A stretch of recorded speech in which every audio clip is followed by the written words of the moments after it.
सपना उत्तराखंड के एक छोटे से कस्बे चंपावत की रहने वाली है। जब सपना 2 साल की थी तब उसके पापा की मृत्यु हो गई थी। सपना की मां राधा ने मां और पिता बनकर सपना की परवरिश की। मेहनत मजदूरी कर सपना को इंटर तक गांव में पढ़ाया। 12वीं के बाद सपना अपने चाचा चाची के पास दिल्ली आई और आगे की पढ़ाई यहीं से किया। आज सपना का फिर से इंटरव्यू था। किसी संजीव मेहता की मल्टीनेशनल कंपनी से सपना को जॉब का ऑफर मिला था। सपना इससे पहले कई इंटरव्यू दे चुकी थी, लेकिन कहीं भी उसका सिलेक्शन नहीं हुआ था।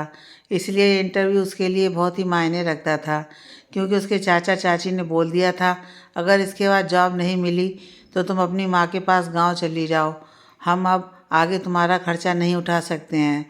इसलिए इस जॉब को वो हर हाल में पाना चाहती थी। चाचा चाची को प्रणाम कर सपना अपने घर से कंपनी के लिए समय पर निकल गई। बाहर आकर एक ऑटो लिया और निकल पड़ी अपनी मंजिल की ओर। मगर रास्ते में जाम में फंस गई। 10 बजे उसका इंटरव्यू था, लेकिन 10:40 रास्ते पर ही हो गया था। रास्ते पर भगवान से प्रार्थना करते हुए जा रही थी, हे ईश्वर, आज मेरा इंटरव्यू थोड़ा लेट करा दो। बस आज मेरी इतनी सी मदद कर दो, आगे आपसे कुछ नहीं मांगूंगी। कहते हुए वो ऑटो से बाहर निकलकर कंपनी की गेट पर पहुंच जाती है और भगवान का शुक्रिया अदा कर जैसे अंदर जाने लगती है, बाहर से आती हुई एक लग्जरी कार से टकरा गई और हाथ से डॉक्यूमेंट ज़मीन पर गिरकर बिखर गए। सपना कार के पास जाकर चिल्लाते हुए बोली, आप बुढ़े होने के साथ साथ अंधे भी हो गए हैं क्या? या अमीरी के नशे में ज़मीन पर चलते हुए इंसान आपको दिखाई नहीं देते हैं? यहाँ मेरा आज इंटरव्यू था, वैसे भी मैं लेट हो गई, अब आपकी गलती की वजह से और लेट हो गई। शायद ही आज मैं इंटरव्यू दे पाऊँ। कहते हुए अपने सारे पेपर समेट रही थी। इतने में वो आदमी वहाँ से अंदर चले जाते हैं। उसके पीछे सपना भी अंदर गई और वहाँ पर इंटरव्यू के लिए आए हुए बाकी बच्चों से पूछा, इंटरव्यू ख़त्म हो गया क्या? उनके बोलने से पहले खुद ही कहने लगी, हे भगवान, आज भी मुझे खाली हाथ घर जाना पड़ेगा। आज मैं चाचा चाची को क्या जवाब दूंगी? कहते हुए वहाँ से जाने लगती है। इतने में एक लड़का बोला, अभी इंटरव्यू नहीं हुआ है, इस कंपनी का मालिक अभी आया है, अब कुछ ही देर में होगा। सपना राहत की सांस लेते हुए भगवान को धन्यवाद कहती है और बाकी बच्चों के साथ इंटरव्यू का इंतज़ार करती है। इतने में जिस आदमी की कार से वो टकराई थी, वो उसके सामने से अंदर की ओर जा रहा था। सपना बोल पड़ी, ये बुड्ढा यहाँ क्या कर रहा है? वो आदमी उसे गुस्से में देखकर अंदर चला जाता है। अब बारी बारी से सबका इंटरव्यू होता है। सब इंटरव्यू देकर बाहर आते हैं, लेकिन सपना को बुलाया नहीं जाता।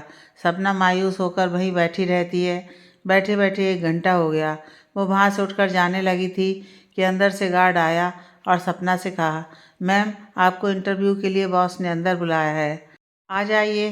तब सपना जल्दी अंदर जाती है और बिना देखे ही, सर गुड आफ्टरनून। सामने से रौबदार आवाज़ में वो आदमी बोलता है, तुम्हें इतनी भी तमीज़ नहीं है, अंदर आने से पहले परमिशन लेनी पड़ती है। सपना, गलती हो गई, सॉरी सर, कहते हुए उस आदमी की ओर देखती है तो एकदम चौंक कर बोलती है, आप यहाँ क्या कर रहे हैं? तब वो आदमी कहता है, मैं यहाँ क्या कर रहा हूँ? तुम्हें दिख नहीं रहा है या तुम अंधी हो? शायद यहाँ तुम इंटरव्यू देने आई हो। मेरी कंपनी में आकर मुझसे ही पूछ रही हो कि मैं यहाँ क्या कर रहा हूँ? मैं संजीव मेहता कंपनी का ऑनर हूँ, जिससे तुम थोड़ी देर पहले बाहर टकराई थी। हाँ, क्या कह रही थी तुम? अंधा बुड्ढा, यही कुछ कह रही थी ना तुम? सपना सकपकाते हुए बोली, सॉरी सर, वो मैं जल्दी में थे इसलिए। सपना कुछ कह पाए उससे पहले ही संजीव मेहता कहता है, तुम्हारा इंटरव्यू मैं ही लूँगा, तुम तैयार हो या फिर मुझे कुछ और सुनना है? बुढ़ा, अंधा, और भी कोई भड़ास हो तो निकाल लो।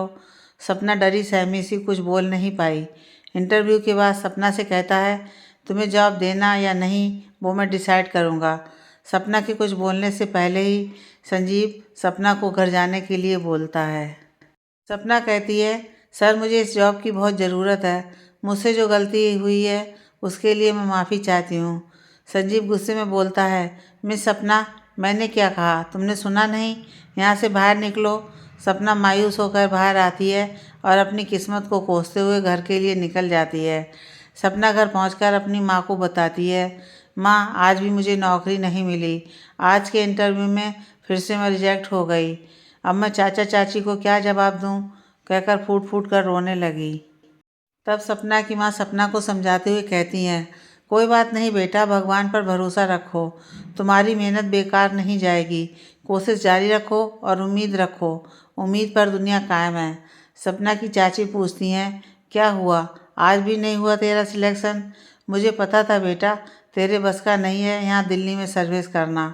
सपना कुछ भी नहीं बोलती है और आंखों से आंसू बहाते हुए मन ही मन में सोचती है, इस जॉब के लिए मैंने इतनी मेहनत की और मेरे हिसाब से इंटरव्यू भी मैंने अच्छा दिया था, फिर भी उस बुड्ढे संजीव मेहता ने मुझे रिजेक्ट कर दिया। या मेरी किस्मत ही ख़राब है, क्यों कोई भी चीज़ मुझे आसानी से नहीं मिलती है। तब उसकी चाची कहती हैं, अब आंखों से आंसू गिराने से कुछ नहीं होने वाला है। अब तू दीदी के पास गांव चली जा, कोई अच्छा लड़का देखकर तेरी शादी कर देते हैं। इस बारे में तेरे चाचा से मैं आज ही बात करती हूँ। सपना अपनी चाची की किसी भी बात का जवाब दिए बिना वहाँ से उठकर अपने रूम में चली जाती है और भगवान के सामने बैठकर पूछती है, कान्हा जी, मेरी किस्मत में खुशियाँ लिखना भूल गए थे क्या, या मुझसे कोई बदला ले रहे हो, जो कि बचपन में मेरे पापा को मुझसे छीन लिया। मेरी माँ ने जैसे तैसे कर मुझे पढ़ाया लिखाया, मुझे इस लायक बनाया मैं एक अच्छी नौकरी करूं और एक अच्छी ज़िंदगी जी सकूं, लेकिन आज मैंने अपनी माँ का भरोसा शायद खो दिया है। कान्हा जी, मैं तो अपनी माँ को हर वो खुशी देना चाहती थी जो आज तक उन्हें मिली नहीं, लेकिन खुशी के बदले आज फिर मैंने उन्हें दुखी कर दिया। क्या हमारी किस्मत में खुशियाँ लिखना भूल गए थे कान्हा जी? आप अपने भक्तों की भक्ति का क्या यही सिला देते हो? क्यों मेरे रास्ते में इतनी अड़चनें पैदा हो रही हैं? सपना अपने ख्यालों में खोई हुई शाम कब हुई पता ही नहीं चला। सपना, ओ सपना, कहाँ चली गई? ये तेरा सोने का वक्त है, बाहर आ जा और रात के खाने की तैयारी कर ले, मैं मार्केट जा रही हूँ। चाची की आवाज़ सुनकर सपना एकदम चौंक गई और दौड़कर बाहर आकर घर के कामों में लग गई। सब्जी बनाकर चाचा के बच्चों को पढ़ाने लग जाती है। इतने में मार्केट से चाची भी आ जाती हैं और ऑफिस से चाचा भी आ जाते हैं। सपना दोनों को पानी लाकर देती है और किचन में चाय बनाने चली जाती है। सपना के चाचा पूछते हैं, सपना का आज का इंटरव्यू था, क्या हुआ, तुम लोगों ने बताया नहीं? तब चाची तुनक कर बोलती हैं, होना क्या है, जो हमेशा होता है वही आज भी हुआ है। आज भी महारानी खाली हाथ घर लौट कर आई हैं। सपना चाय लेकर आती है और कप टेबल पर रखकर अंदर जाने लगती है। तब सपना के चाचा पूछते हैं, सपना बेटा, तुमने आगे क्या सोचा है? फिर से नौकरी की तलाश करोगी या गांव जाना चाहती हो? सपना निराश होकर कहती है, चाचा जी, आप कुछ समय मुझे और दे दीजिए, एक बार मैं फिर ट्राई करना चाहती हूँ। इसके बाद भी मुझे नौकरी नहीं मिली तो मैं खुद ही यहाँ से गांव माँ के पास चली जाऊँगी। तब कमला सपना की चाची भड़क जाती हैं, अब तुझे कोई समय नहीं देना है। अपने पति से कहती हैं, सुनो जी, अब मैं आप और आपकी भतीजी की कोई बात नहीं सुनने वाली हूँ। अब कोई नौकरी की तलाश नहीं करना है, चुपचाप आप 2-3 दिन में इसे गांव छोड़ आओ और इसकी माँ से कहना कि कोई अच्छा लड़का देखकर इसकी शादी कर दें। अब बड़ी हो गई है, 24 वर्ष हो गए हैं, शादी की उम्र हो चुकी है, कब तक हम इसका खर्चा उठाएंगे? चाची की बात सुनकर सपना रोते हुए अंदर चली जाती है और अपनी माँ के पास जाने के लिए पैकिंग करने लगती है। अपने आप से कहती है, मैं कल सुबह ही यहाँ से निकल जाऊँगी, मुझे अब चाची के ताने नहीं सुनना है। वहीं गांव में कोई छोटी मोटी नौकरी कर लूँगी। इतने में सपना की मोबाइल में एक मेल आता है। वो मेल देखकर चौंक पड़ती है। वो जब अपना फ़ोन देखती है तो खुशी होकर उछल पड़ती है, भाग कर बाहर आती है। चाचा कहते हैं, क्या हो गया, क्यों इतना खुश हो रही हो? तब वो कहती है, चाचा जी, मुझे संजीव मेहता की कंपनी में जॉब मिल गई है, अभी अभी मेल आया है, मुझे सिलेक्ट कर लिया है, कल से ज्वाइन करना है। सपना के चाचा भी खुश हो जाते हैं, कहते हैं, चलो आखिर तुमने साबित कर दिया कि तुम मेरी ही बेटी हो।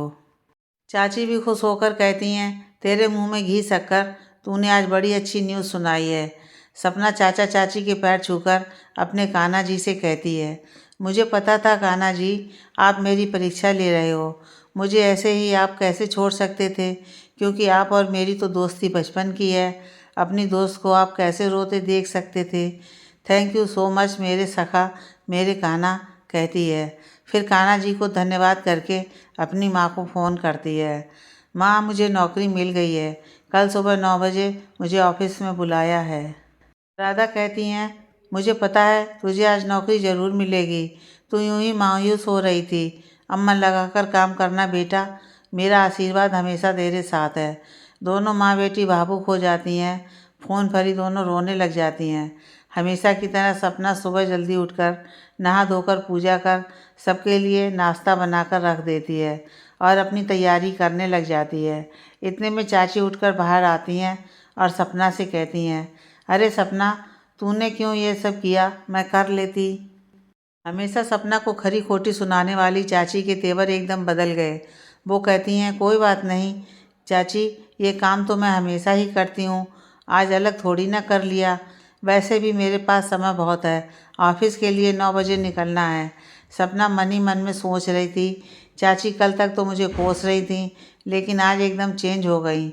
सपना को 10 बजे कंपनी पहुँचना था, तो वो ठीक 8:30 बजे घर से निकल गई, ताकि उस दिन की तरह लेट ना हो जाए। समय पर कंपनी में पहुँच गई। जैसे वो अंदर जाने लगी, वैसे ही संजीव भी पहुँच गया। सपना उसे पलट कर देखती है और वहीं गेट की साइड में खड़ी रहती है। संजीव गाड़ी से उतरकर सपना के पास जाकर उसे देखकर मुस्कुराकर अंदर जाता है। संजीव के बिहेवियर से सपना को आश्चर्य होता है। कल तो बुड्ढा एकदम गुस्से में था, मुझे कच्चा ही खा जाएगा ऐसे घूर रहा था। आज बड़ा मुस्कुराते हुए देख रहा था। फिर खुद से ही कहती है, बड़े लोगों की बड़ी बात, पल पल में इन पैसे वाले लोगों का मूड चेंज होता रहता है। खैर, मुझे इन सब बातों से क्या लेना देना, मुझे तो अपनी जॉब मिल जाए वही काफ़ी है। गार्ड कहता है, मैडम जी खड़े खड़े यहाँ क्या सोच रही हो, क्या आपको अंदर नहीं जाना है? तब वो अपने ख्यालों से बाहर निकलकर जल्दी से अंदर चली जाती है। वो रिसेप्शन में बैठकर इंतज़ार करती है। थोड़ी देर में संजीव का मैनेजर बाहर आकर सपना से कहता है, सपना जी, आपको सर ने अंदर बुलाया है, चलिए। सपना कहती है, आप कौन हो? तब मैनेजर कहता है, सर का पर्सनल मैनेजर रोहित राणा हूँ। सपना फिर पूछती है, आप सर की कंपनी में काम करते हो और ख़ास बात यह है कि आप उनके पर्सनल मैनेजर भी हो, तो आप सर के बारे में सब कुछ जानते होंगे। मेरा मतलब है कि उनका नेचर कैसा है। रोहित कहता है, क्यों पूछ रही हैं आप? ऐसा वो मुझे डर लग रहा है इसलिए। रोहित मुस्कुराकर कहता है, सर अच्छे हैं, आप अंदर चली जाओ। सपना लंबी सांस लेती है और अंदर दरवाजे के पास खड़ी होकर, सर गुड मॉर्निंग, मे आई कम इन? संजीव मेहता सपना को गुस्से में कहता है, हाँ कम इन। सपना खड़ी रहती है और बैठने का इंतज़ार करती है। Sit down. सपना फिर भी डरी सहमी खड़ी रहती है। संजीव कहता है, मैंने कहा बैठो, सुना नहीं तुमने या बहरी हो? तब सपना जल्दी से बैठ जाती है। संजीव कहता है, तुम्हें यहाँ किसने बुलाया है? संजीव का ऐसा सवाल सुनकर सपना कंफ्यूज होती है और कहती है, ये कैसा सवाल है? आपकी कंपनी से मुझे मेल आया था कि मुझे ये जॉब मिल गई है और आज से ही ज्वाइन कर सकती हूँ। फिर आप पूछ रहे हैं किसने बुलाया? मैं तुम्हें देखना चाहता था। आज भी तुम मुझे भला बुरा कहती हो या बुत बनकर खड़ी रहती हो? मजाक कर रहा था। वो सामने वाला कैबिन तुम्हारा है, तुम्हें सारा काम रोहित समझा देगा और मुझे हर काम परफेक्ट चाहिए। मैं समय का पाबंद हूँ, हर काम समय पर होना चाहिए और ईमानदारी से होना चाहिए। अब जाओ यहाँ से, अपने काम पर लग जाओ। सपना थैंक यू सर बोलकर रोहित के साथ अपने कैबिन में जाती है। सबसे पहले वो अपने पर्स में से कान्हा जी की मूर्ति निकालती है और अपने टेबल के कोने पर रखकर हाथ जोड़कर कान्हा जी को धन्यवाद कहती है। रोहित सपना को सारा काम समझा देता है और वहाँ से चला जाता है। सपना अपना काम करने लग जाती है। सपना हर रोज़ समय पर ऑफिस आती है और समय पर सब काम ईमानदारी से करती है। समय की गति तेज़ी से आगे बढ़ती जा रही थी। सपना को संजीव मेहता की कंपनी में काम करते हुए 1 महीना हो गया। अपने ऑफिस में सपना सबसे घुल मिल गई और रोहित से उसकी अच्छी दोस्ती हो गई। दोनों साथ में मिलकर काम करते हैं। एक दिन रोहित ने सपना से पूछा, तुम कहाँ की रहने वाली हो?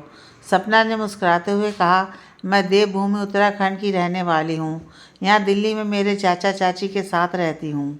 रोहित खुश होकर बोला, मैं भी देवभूमि हिमाचल का रहने वाला हूँ। हुए ना हम दोनों पहाड़ी, अब खूब जमेगी 2 पहाड़ियों की दोस्ती। सपना खिलखिलाकर हंस पड़ी और बोली, जी हाँ, 2 पहाड़ी मिलकर मचाएंगे धमाल। रोहित सपना को देखते ही रह गया, क्योंकि इस 1 महीने में सपना कभी खुलकर हंसी नहीं, गुमसुम सी अपने काम में व्यस्त रहती थी। आज सपना का हंसता चेहरा देखकर रोहित ने सपना से कहा, ऐसे ही हंसती रहो, खूबसूरत लगती हो हंसते हुए। सपना मजाकिया अंदाज में कहती है, सच में? हाँ मैडम, सचमुच तुम बहुत खूबसूरत हो। सपना कहती है, ओहो, आज बड़े रोमांटिक हो रहे हो। रोहित, मैं तो हमेशा से रोमांटिक ही था, अब तुम्हारे साथ रहकर ज़्यादा हो गया हूँ।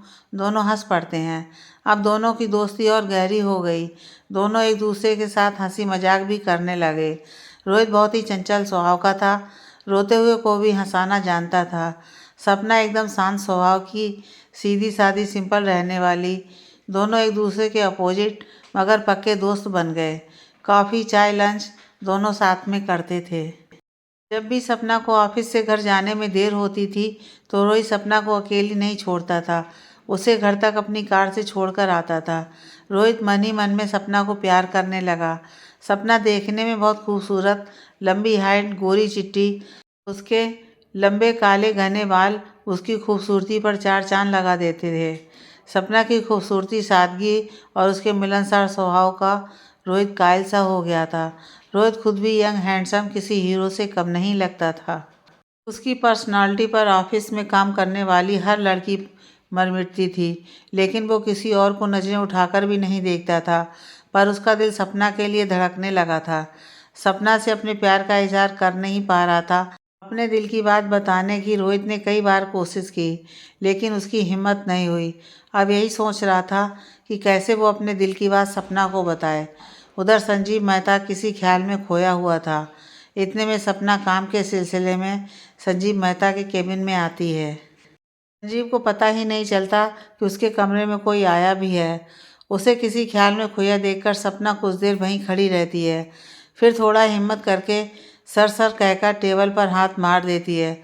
आवाज़ सुनकर गुस्से में उठ खड़ा होता है। संजीव मेहता सपना से कहता है, बेवकूफ़ लड़की, हर बार तुम बिना अनुमति के मेरे सर पर क्यों आकर खड़ी हो जाती हो? तुम्हें बार बार समझाना पड़ेगा क्या? मेरे रूम में आने से पहले इजाज़त लेनी पड़ती है। तब सपना कहती है, सर मैंने इजाज़त ली थी पर आपने शायद सुना नहीं। वो क्या कहने आई थी? सर ये फाइल देने आई थी। रखो यहाँ पर और यहाँ से दफ़ा हो जाओ। सपना वहाँ से तमतमाती हुई बाहर आती है और अपने केबिन में बैठकर गुस्से में अपने हाथ मरोड़ने लगती है। फिर बाहर से रोहित आता है और सपना को छेड़ते हुए कहता है, आज भीगी बिल्ली पहाड़ी शेरनी क्यों लग रही है? क्या हुआ बालिके, कोई प्रॉब्लम है तो मुझे बताओ, चुटकी में हल कर दूंगा। तुम मेरी परेशानी क्या हल करोगे?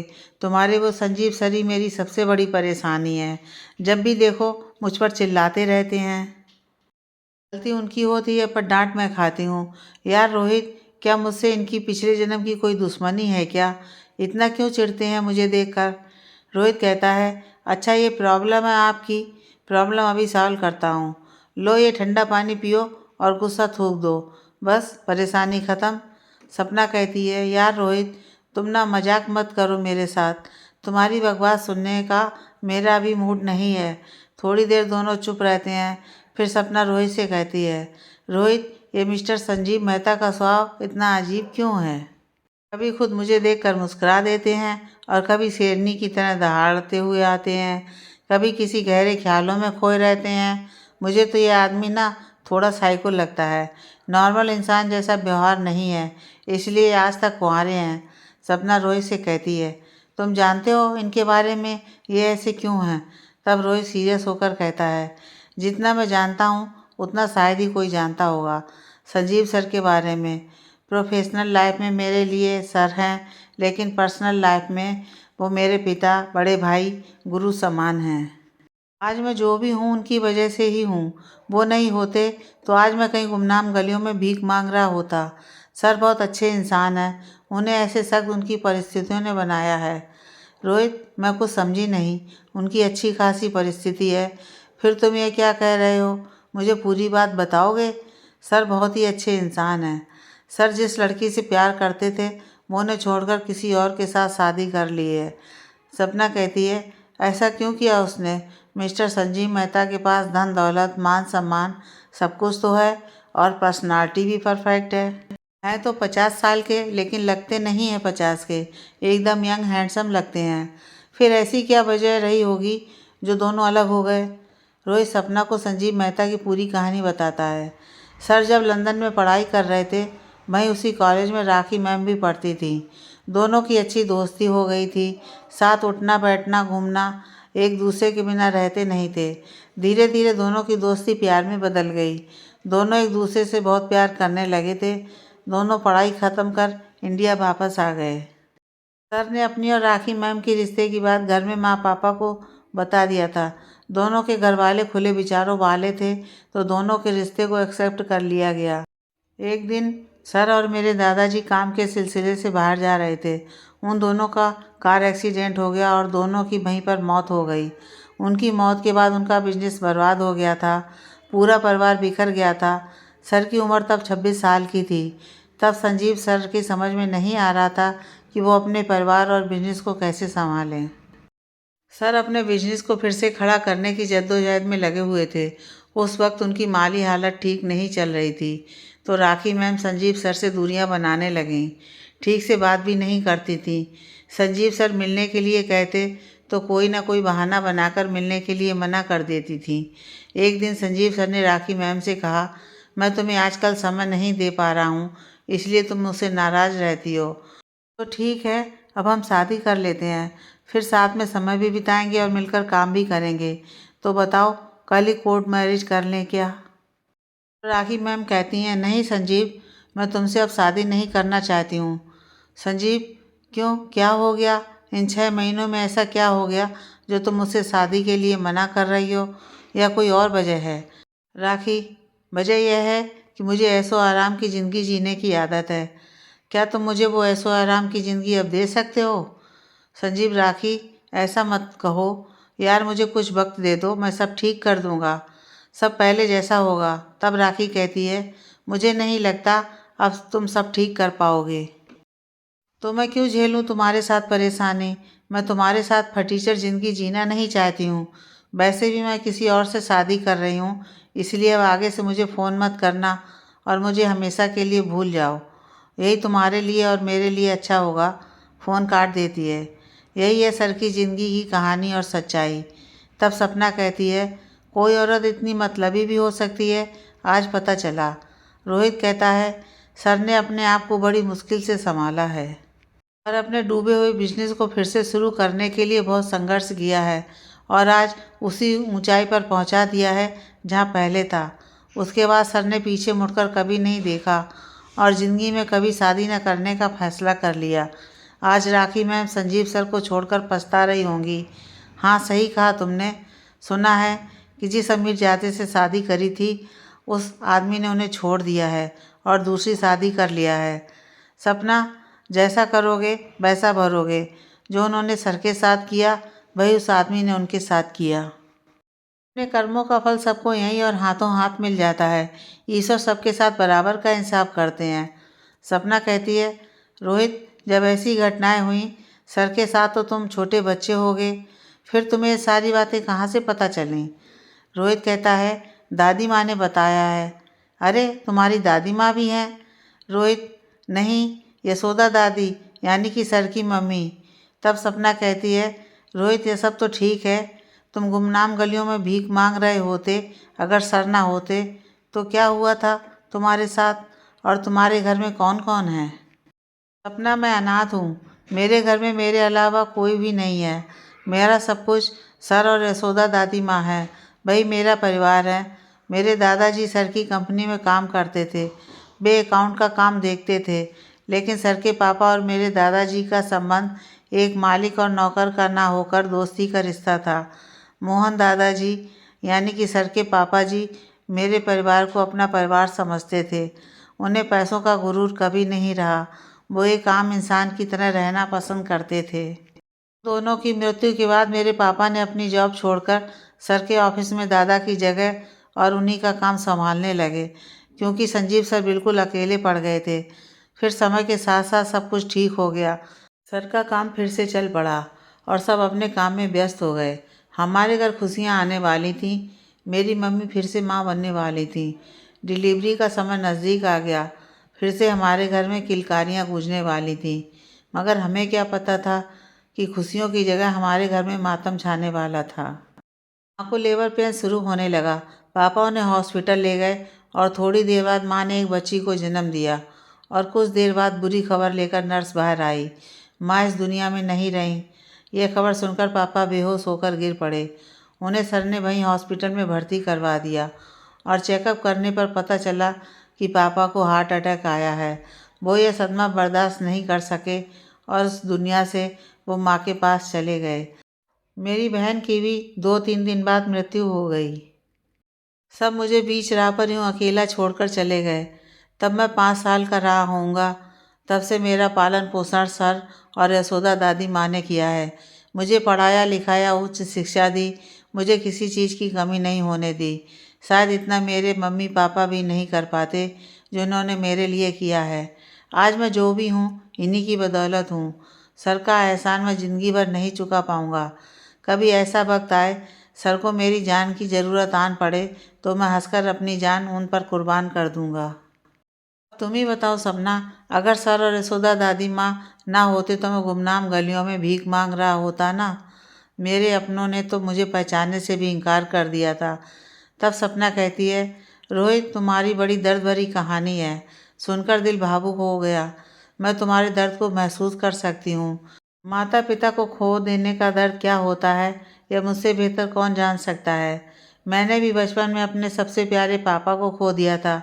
तुम्हारा और मेरा दर्द एक जैसा है, लेकिन तुम्हारा दर्द मेरे दुख से ज़्यादा बड़ा है क्योंकि तुमने माँ बाप दोनों को खो दिया। मैं किस्मत वाली हूँ कि पिता नहीं है, पर मेरी माँ मेरी दोस्त, मेरी भगवान, मेरी दुनिया मेरे साथ है। दोनों भावुक हो जाते हैं और कमरे में सन्नाटा पसर जाता है। फिर सपना चुप्पी तोड़कर कहती है, मैं संजीव सर को कितना गलत समझती थी। मैं तो उन्हें विलेन समझती थी। वो तो बहुत अच्छे इंसान निकले। सपना, अरे रोहित, चलो तुम भी जाओ काम करो और मैं भी अपने काम पर लग जाती हूँ। कहीं बब्बर शेर ने देख लिया तो मुझे कच्चा खा जाएगा। तुम्हें तो कुछ कहेंगे नहीं, तुम तो उनके चहीते जो हो। खाम खा मैं बोली की बकरी बन जाऊंगी। दोनों हंस पड़ते हैं और अपने अपने काम में लग जाते हैं। सपना को संजीव मेहता की कंपनी में काम करते हुए 6 महीने हो गए। अपना काम लगन और पूरी ईमानदारी के साथ करती थी। कंपनी में सब उसे अच्छा मानते थे। मिस्टर मेहता भी सपना के काम से खुश थे। वो पूरी ईमानदारी लगन मेहनत से काम करती थी। ऐसे अपने काम के प्रति निष्ठा रखने वाले लोग को मिस्टर मेहता बेहद पसंद करते थे। सपना का काम करने का तरीका बिल्कुल मेहता जैसा था, इसलिए संजीव सपना से खुश थे, पर वो सपना को जताते नहीं थे। हर वक्त उनके साथ रूखा व्यवहार करते थे। कुछ दिन बाद संजीव रोहित को अपने रूम में बुलाता है और पूछता है, यह सपना तुम्हें कैसी लगती है? रोहित संजीव की ऐसी बात सुनकर एकदम चौंक जाता है और कहने लगा, सर मैं समझा नहीं, आप क्या कहना चाहते हैं? तब संजीव कहता है, अरे बाबा तुम इतना घबरा क्यों रहे हो? मेरा मतलब है कि उसका व्यवहार कैसा है, काम कैसा करती है। हर वक्त तुम उसके साथ रहते हो तो तुम्हें पता होगा। रोहित, सर वो नेचर की अच्छी है, मिलनसार स्वभाव की है, सबका दुख दर्द समझने वाली लड़की है। काम के बारे में मैं आपको क्या बताऊं, अपने काम के प्रति एकदम सजग रहती है, बिल्कुल आपकी तरह काम करती है। सब कुछ उसको एकदम परफेक्ट चाहिए, कहीं कोई गलती नहीं होने देती है। अपने हर एक पल का सही सदुपयोग करती है, समय को बिल्कुल ज़ाया नहीं होने देती है। सर बिल्कुल सही कहा तुमने, जो मैं सोचता हूँ उसके बारे में भाई तुमने भी मुझे बताया है। बहुत ही गुड़ी और होनहार लड़की है, एक दिन जो जीवन में बहुत आगे जाएगी। बिल्कुल सर, मैं भी यही मानता हूँ, लेकिन आप उसके साथ हर वक्त रूखा व्यवहार क्यों करते हैं? तब संजीव कहता है, मेरा रूखा व्यवहार उसे आगे बढ़ने में मदद करेगा।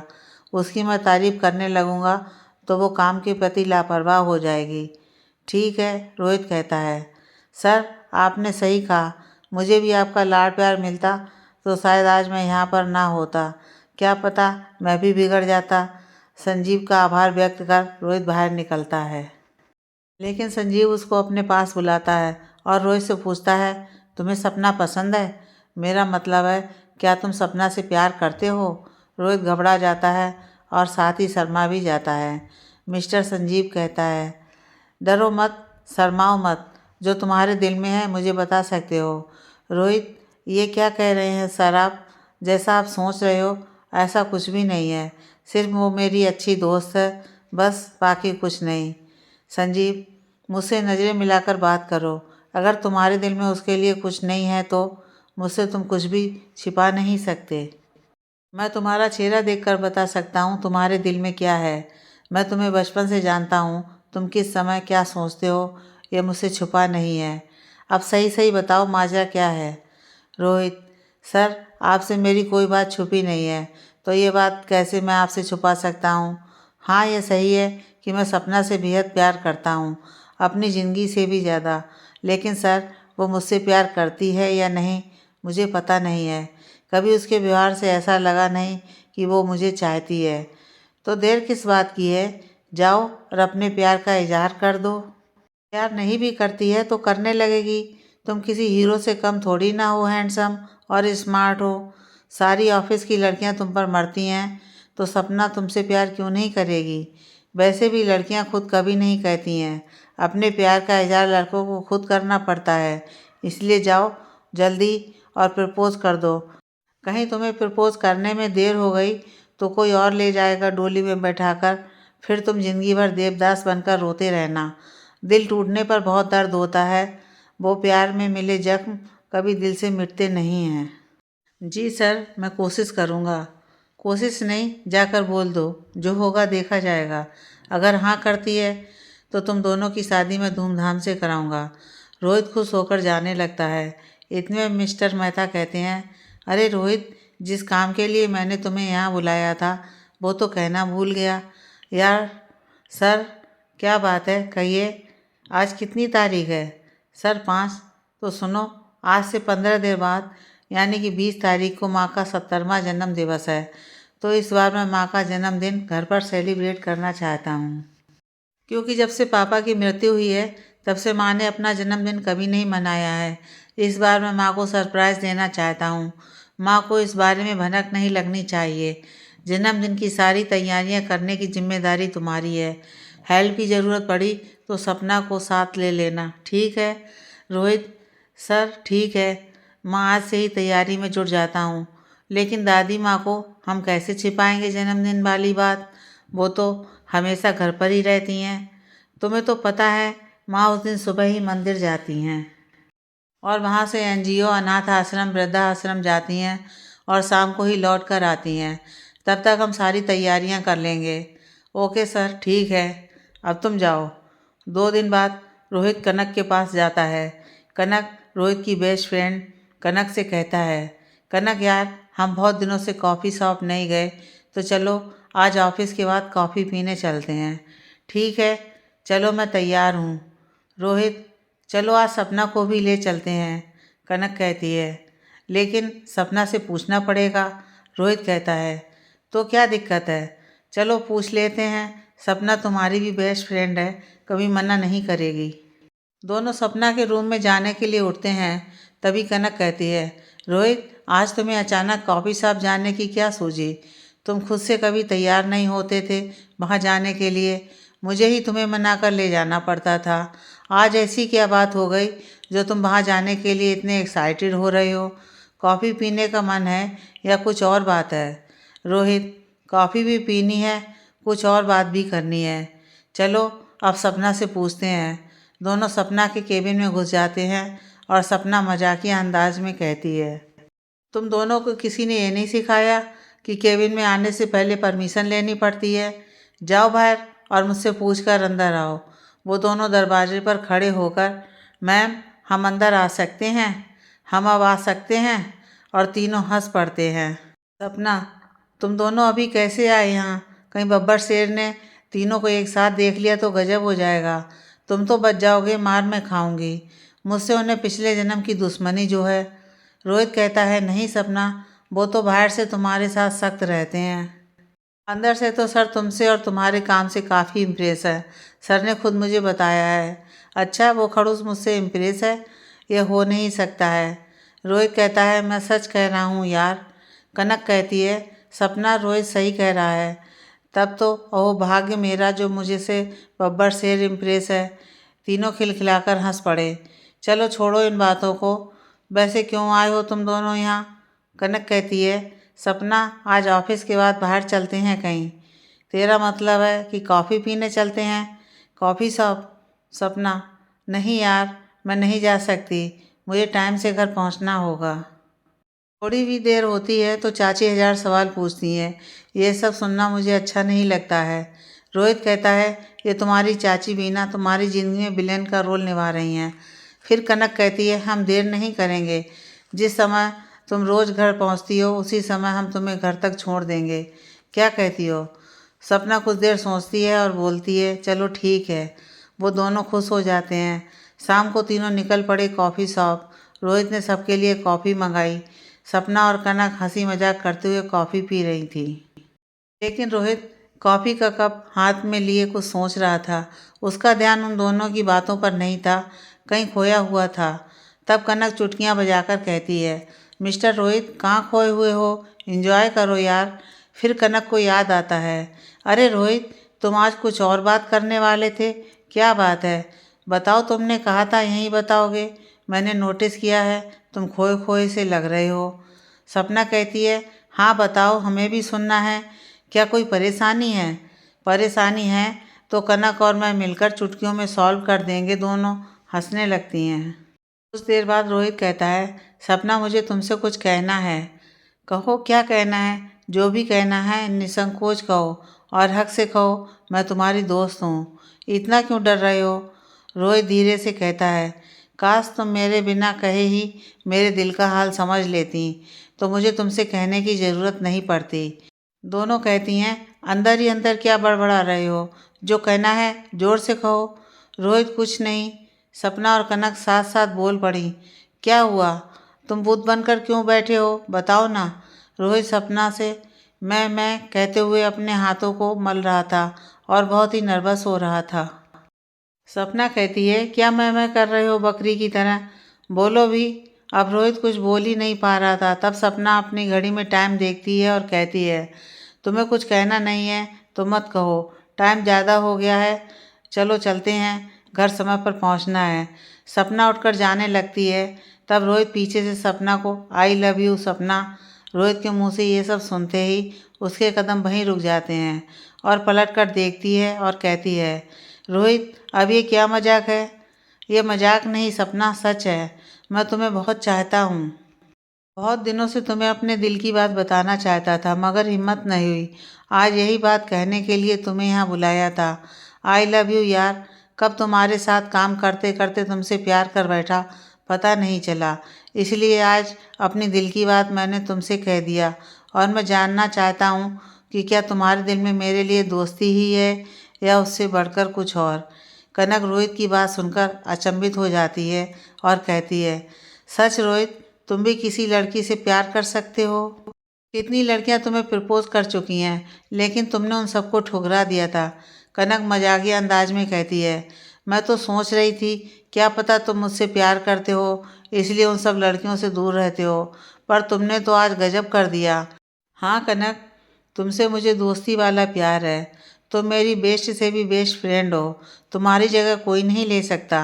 रही बात लड़कियों को रिजेक्ट करने की, तो मुझे आज तक कोई सपना जैसी स्पेशल लड़की नहीं मिली थी ना, इसलिए उन्हें ठुकरा देता था। समझ गई? कनक कहती है, मैं तो समझ गई, लेकिन वो समझी या नहीं पूछ तो उससे। रोहित, सही कहा तुमने सपना। चुप क्यों हो? बोलो।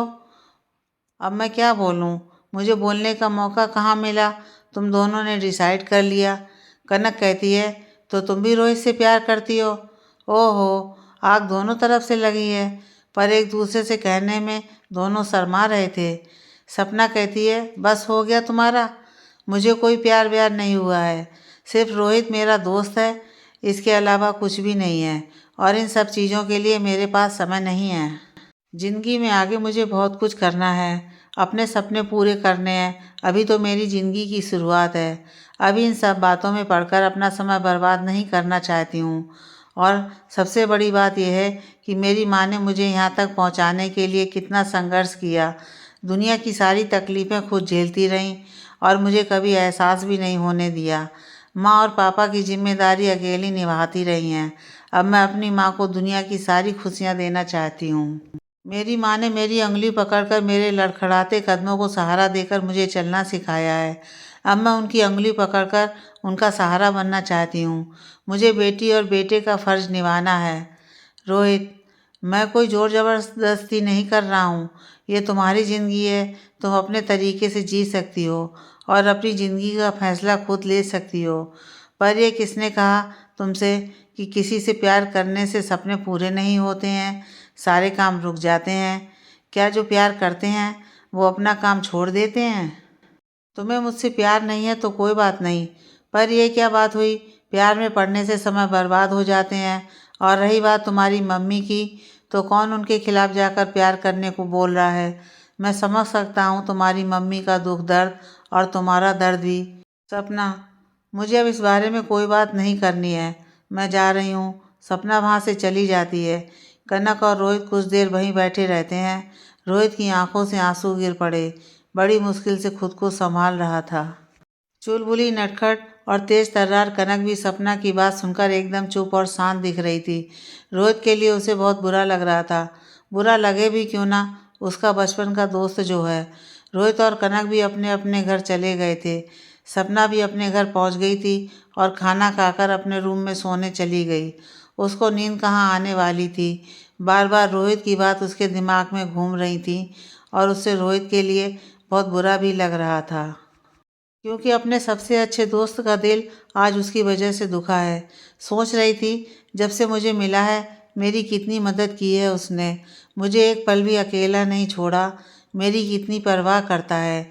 लेकिन आज मैंने ही उसका दिल दुखा दिया। सोचते हुए कब उसे नींद आ गई पता नहीं चला। अगले दिन सुबह जल्दी उठकर नहा धोकर तैयार होकर कंपनी के लिए निकल जाती है। मन ही मन में सोचते हुए जा रही थी, सबसे पहले मैं रोहित से कल की बात के लिए माफ़ी मांगूंगी। ऑफिस के गेट के पास दोनों का आमना सामना होता है। जब रोहित सपना को देखता है तो नजरें चुराकर अंदर की तरफ जाता है। सपना पीछे से, रोहित क्या तुम मुझसे नाराज़ हो? आज कुछ कहे बिना ही जा रहे हो? रोहित, कुछ नहीं, तुमसे नाराज़ नहीं हूँ, खुद से नाराज़ हूँ। खुद से क्यों नाराज़ हो? ऐसा क्या हो गया है जो खुद से नाराज़ होना पड़ रहा है? ऐसा बोलो ना, मुझसे नाराज़ हो, ये क्या बात हुई? प्यार करना ना करना तो दिल की बात है, इसमें ना तुम्हारी गलती है ना मेरी गलती है। फिर इस प्यार के चक्कर में हमारी इतने दिनों की दोस्ती खराब क्यों कर रहे हो? रोहित, किसने कहा दोस्ती खराब हो गई? बस मैं थोड़ा डिस्टर्ब हूँ, मुझे इस बारे में कोई बात नहीं करनी है। ऑफिस का वक्त हो गया है, मैं जा रहा हूँ, तुम भी जाओ। सपना वहीं खड़ी होकर कहीं खोई हुई थी। इतने में कनक आई और, सपना कहाँ खोई हुई हो? चलो ऑफिस का टाइम हो गया है। दोनों वहाँ से अपने अपने केबिन में चली जाती हैं। शाम को भी रोहित सपना से बिना मिले ही ऑफिस से घर चला गया। सपना रोहित के इस व्यवहार से बहुत दुखी थी। सपना भी हमेशा की तरह समय पर अपने घर जाती है। घर जाकर रात का खाना खाकर सोने की कोशिश कर रही थी, पर नींद नहीं आ रही थी, तो वो छत पर चली जाती है और अपनी माँ को फ़ोन करती है। राधा सपना से कहती है, इतनी देर तक आज तू सोई नहीं? तब सपना मायूस होकर कहती है, माँ मुझे नींद नहीं आ रही थी और आपकी बहुत याद आ रही थी। बेटा मैं तो हमेशा तेरे साथ हूँ, दूर हूँ तो क्या हुआ, मेरा प्यार मेरा आशीर्वाद हमेशा तेरे साथ है। फिर तू मुझे इतना याद क्यों करती है? माँ मैं आपसे दूर नहीं रहूँगी, अब मैं पैसे कमाने लगी हूँ। आपको अब मेरे साथ यहाँ आना होगा, आप और मैं फिर साथ रहेंगे। मैं अगले महीने लेने आ रही हूँ, अब आप यहाँ आने के लिए मना मत करना। राधा कहती है, मैं तेरे साथ आऊँगी, पर आज तेरी आवाज़ बूझी बूझी सी क्यों लग रही है? तू बाकी दिनों की तरह मुझसे बात नहीं कर रही है, क्या बात है बेटा? कुछ नहीं माँ, बस यूँ ही। मैं तेरी माँ हूँ, कब तू खुश रहती है और कब दुखी मुझे सब पता चल जाता है। अब बता क्या हुआ? माँ मैंने कल रोहित का बहुत दिल दुखाया है, मेरी वजह से वो बहुत दुखी है। माँ इसलिए मैं भी दुखी हूँ। क्या हुआ, लड़ाई हो गई क्या तुम दोनों के बीच? नहीं माँ, लड़ाई नहीं हुई है। तो फिर क्या हुआ? माँ आप मेरी माँ के साथ साथ सबसे अच्छी दोस्त भी हो, आपसे मैं कोई भी बात नहीं छुपाती हूँ, यह बात भी नहीं छुपाऊँगी। माँ हाँ हाँ ठीक है, मुझे पहेलियाँ मत बुझा, क्या हुआ वो बात बता। माँ वो मुझसे प्यार करता है, कल ही उसने मुझे बताया था। माँ और तू? मैं उससे प्यार नहीं करती हूँ, सिर्फ वो मेरा अच्छा दोस्त है और कभी मैंने उसे इस नज़र से देखा ही नहीं। कल अचानक उसने मुझे प्रपोज़ कर दिया। मुझे गुस्सा आया और उसे डांट कर मैं वहाँ से घर चली आई थी। तो कल से वो मुझसे ठीक से बात नहीं कर रहा है। राधा सपना से कहती है, तू प्यार नहीं करती है तो कोई बात नहीं, लेकिन इस ज़माने में ऐसा लड़का मिलना किस्मत की बात है। इतने बड़े शहर में रहता है और देखने में कितना स्मार्ट है। उससे तो अच्छी अच्छी लड़कियां मिल सकती हैं।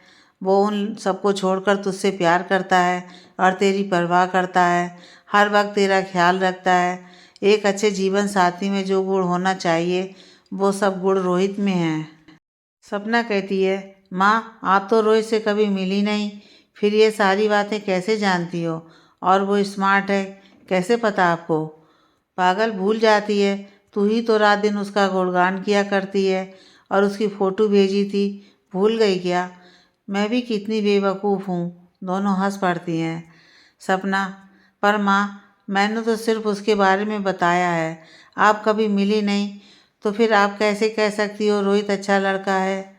बेटा, उम्र का अनुभव है, इंसान को बिना देखे परख सकती हूँ। उसके चेहरे पर जो भोलापन है ना, वही भोलापन उसे अच्छा इंसान बनाता है। मुझे मिलने की ज़रूरत नहीं है, फिर मेरी बेटी किसी गलत आदमी से दोस्ती नहीं करेगी, ये विश्वास है मुझे। थैंक यू माँ, आपके विश्वास से ही मुझे आगे बढ़ने की प्रेरणा मिलती है। राधा कहती है, सपना एक बार तुम इस रिश्ते के बारे में सोचना ज़रूर। रोहित तुम्हारे लिए अच्छा जीवन साथी साबित होगा, ये मेरा विश्वास है। आज नहीं तो कल तुम्हें शादी तो करनी है। एक दिन बेटियों को बाबुल का घर छोड़कर अपने साजन के घर जाना ही पड़ता है। तब सपना कहती है, माँ मैं आपको छोड़कर कहीं नहीं जाऊँगी। ज़िंदगी भर आपका बेटा बनकर मैं आपके साथ रहूँगी। आपको छोड़कर कहीं नहीं जाने वाली हूँ, समझ गई आप? राधा कहती हैं, कौन कहता है तुम मुझे छोड़कर जाओ? मैं हमेशा तुम्हारे साथ ही तो हूँ। शादी हो जाने से मैं तुम्हारे लिए पढ़ाई थोड़ी ना हो जाऊँगी। जब मन लगा तुम्हारे पास आया करूँगी, कभी मन नहीं लगा तो यहाँ गांव में आ जाया करूँगी। फिर बेटा, आज तो मैं हूँ तेरे पास, हमेशा थोड़ी ना रहूँगी। मेरी उम्र अब ढलान पर है।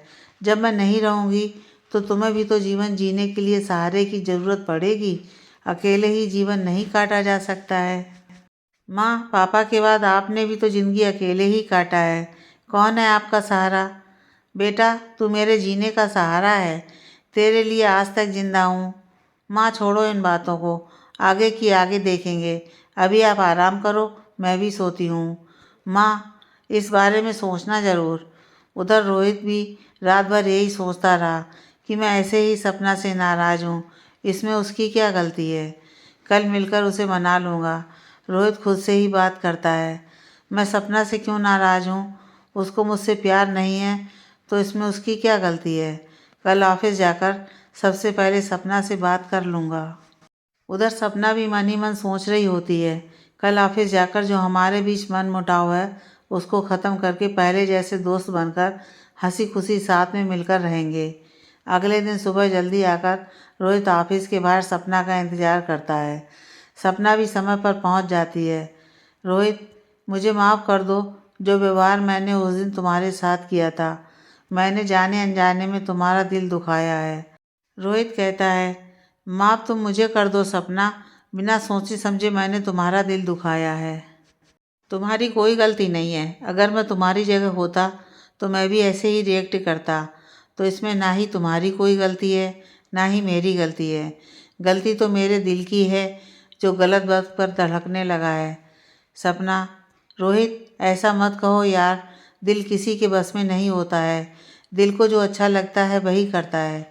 छोड़ो ना इन बातों को, मुझे तुमने माफ़ कर दिया वही मेरे लिए काफ़ी है। माफ़ी किस बात की? तुम्हारी कोई गलती नहीं है तो? तब सपना खुश होकर रोहित के सीने से लग जाती है। जैसे ही सपना रोहित के सीने से लगती है वैसे ही रोहित का दिल जोरों से धड़कने लगता है।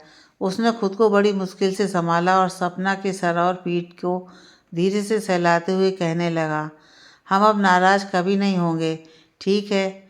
सपना हाँ में सिर हिलाती है, लेकिन रोहित के स्पर्श से उसके दिल में अजीब सी हलचल मचने लगती है और अजीब सी खुशी की अनुभूति हो रही थी। इतने में चुलबुली नटखट कनक आकर उन दोनों के ऊपर लिपट गई और कहने लगी, ये हुई सच्चे दोस्तों वाली बात। कनक कहती है, वैसे आज सूरज कहाँ से निकला है? 4 दिनों से दोनों का चेहरा लटका हुआ था, फिर आज ये चमत्कार कैसे? सपना कहती है, कोई चमत्कार नहीं हुआ है, हम दोनों ने आपस में सुलह कर लिया है। कनक कहती है, ये तुम दोनों ने बड़ी बहादुरी का काम किया है। सपना, आज मेरा मन बहुत हल्का हो गया है। कल रोहित और अपनी नाराज़गी की बात मैंने माँ को बता दिया था। रोहित, क्या बताया तुमने आंटी को? तुम्हारी मुझे प्यार करने वाली बात, फिर मेरा तुमसे नाराज़ होना, ये सब बातें बताई। यार सपना, तुमने मेरी प्यार वाली बात क्यों बताया आंटी को? मेरे बारे में आंटी क्या सोचती होंगी? कनक बीच में बोल पड़ी, यार सपना, ऐसी बात उन्हें आंटी को कैसे बताए? आंटी तो फिर बहुत गुस्सा हुई होंगी। हर किसी के पेरेंट्स ऐसी बात सुनकर अक्सर अपने बच्चों पर गुस्सा करते हैं। फिर आंटी तो गांव में रहती हैं, सुना है कि वहाँ के लोग इन सब बातों को गलत मानते हैं। सपना, माँ से मैं कोई बात भी नहीं छुपाती हूँ, वो मेरी माँ के साथ मेरी दोस्त भी हैं। हम एक दूसरे से सारी बातें शेयर करते हैं। रही बात गांव और गुस्सा होने की, तो मेरी माँ खुले विचारों वाली हैं, रहती गांव में है पर ऐसी रूढ़िवादी सोचों वाली नहीं है। और रोहित के बारे में मैंने सब कुछ पहले ही बताया है। रोहित को वो बहुत पसंद करती हैं। वो तो मुझसे कह रही थी कि इस रिश्ते के बारे में सोचें। रोहित कहता है, तुम बहुत ऑनेस्ट हो, तुम्हारी ऑनेस्टी की कदर करता हूँ और तुम एक सच्ची इंसान हो। सपना, अब तो आंटी ने भी इजाज़त दे दी है, क्या कहती हो, वरमाला पहना दूँ क्या? कनक, हाँ सही कहा तुमने रोहित, मैं बाराती बन जाती हूँ गवाह के तौर पर। तीनों एक दूसरे के गले लगकर खिलखिलाकर हंस पड़े। रोहित के फ़ोन में संजीव का मैसेज आता है, रोहित अभी मुझसे आकर मिलो, तुमसे ज़रूरी बात करनी है। रोहित अपना फ़ोन देकर कहता है, तुम दोनों अंदर जाओ, मैं सर से मिलने जा रहा हूँ। उन्होंने मुझे अभी मिलने को बोला है, मुझसे कोई ज़रूरी बात करनी है। वहाँ से वो जल्दी से चला जाता है। रोहित संजीव के पास पहुँचकर कहता है, सर आपने मुझे क्यों बुलाया है, क्या कोई प्रॉब्लम है? संजीव, नहीं कोई प्रॉब्लम नहीं है। जो माँ के जन्मदिन की सरप्राइज़ पार्टी घर पर रखी थी वो मैंने कैंसिल कर दिया है। घर की जगह अब मेरे फार्म हाउस में पार्टी रखी जाएगी। यही बताने के लिए मैंने तुम्हें यहाँ बुलाया है। अब तुम फार्म हाउस जाओ, वहीं सारी तैयारियाँ करो। सिर्फ 5 दिन बाकी हैं, तो माँ से ही तैयारी में जुट जाओ। किसी भी चीज़ की कोई कमी नहीं होनी चाहिए। रोहित, जी सर, मैं आज ही अभी ही तैयारी से जुट जाता हूँ। आप फिक्र मत कीजिए, सब समय पर हो जाएगा। संजीव, मुझे तुम पर पूरा भरोसा है, अब तैयारी करना शुरू कर दो। जी सर, कहकर रोहित वहाँ से निकल जाता है। रोहित ऑफिस आता है। सपना रोहित से पूछती है, सर ने क्यों बुलाया था, क्या कोई परेशानी है? रोहित, परेशानी नहीं है, 20 तारीख को दादी माँ का जन्मदिन है। पहले वो घर पर रखने का प्लान था, अब प्लान चेंज हो गया है। अब घर की जगह सर के फार्म हाउस में पार्टी होगी, वही बताने के लिए मुझे बुलाया था। मुझे सारी पार्टी की अरेंजमेंट इन 5 दिनों में करनी है। तुम दोनों की हेल्प की ज़रूरत पड़ेगी तो तैयार रहना। तब सपना कहती है, ओके बॉस, हम तैयार हैं। रोहित फार्म हाउस पहुंचकर सारी तैयारियों का जायजा लेता है। सब प्लान के अनुसार चल रहा होता है। वहीं ऑफिस के बाद कनक और सपना भी वहां पहुंच जाती हैं और रोहित की मदद करने लगती हैं। कुछ चीज़ें सपना को पसंद नहीं आ रही थी, तो वो अपने तरीके से फार्म हाउस को सजाने लग जाती है। वहीं कनक भी उसकी मदद कर रही होती है। रोहित से सपना कहती है, रोहित, मैं काम ठीक से कर रही हूँ ना?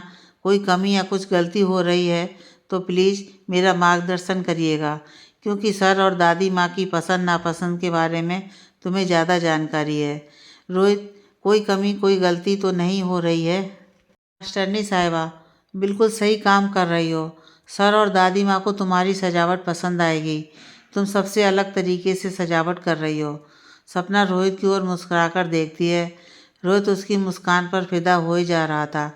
वहीं उन दोनों की बात कनक सुन रही होती है और बोलती है, ओह माय गॉड, सपना तुम अपनी हिंदी भाषा को कितना तवज्जो देती हो। ज़्यादातर मैंने तुम्हें बिल्कुल शुद्ध हिंदी बोलते हुए सुना है। आज तो रोहित भी तुम्हारे रंग में रंगा हुआ है। मास्टरनी साहिबा वाह। सपना, क्यों ना दूँ अपनी भाषा को तवज्जो। हमारी मातृभाषा भाषा है, हमारी हिंदी भाषा ही हमारी पहचान है।